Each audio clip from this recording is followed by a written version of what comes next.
मोहब्बत न रही इस जमाने में, क्योंकि लोग अब मोहब्बत नहीं मजाक किया करते इस जमाने में। अखिया लड़ैलू बतिया बढ़ैलू करे के सिखैलू प्यार, अखिया लड़ैलू बतिया बढ़ैलू करे के सिखैलू प्यार। अरे बीचे रहिया में छोड़ गइलू गलती करे हमार कि दिलावा तोड़ दिहले रे पगली छोड़ दिहले कि दिलावा तोड़ दिहले रे पगली छोड़ दिहले। आदे अखिया लड़ैलू बतिया बढ़ैलू करे के सिखैलू प्यार, अखिया लड़ैलू बतिया बढ़ैलू करे के सिखैलू प्यार।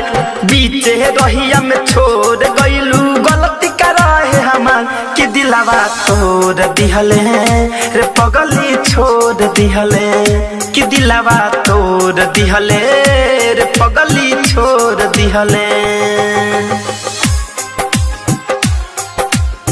सावन रिकॉर्डिंग स्टूडियो लाल बिगिया।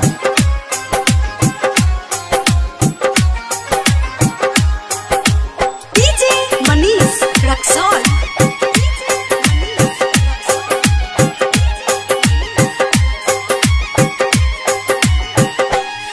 हद पहले रहले वादा तोहरा के ना भुलाई, अरे जा हाँ पहले रहले वादा तोहरा के ना भुलाई।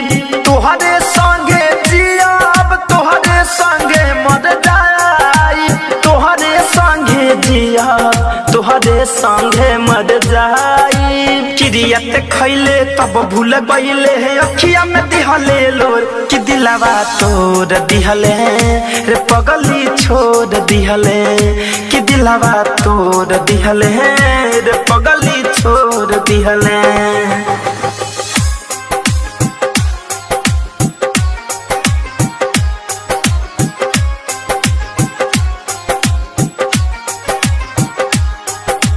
डीजे मनीष रक्सौल।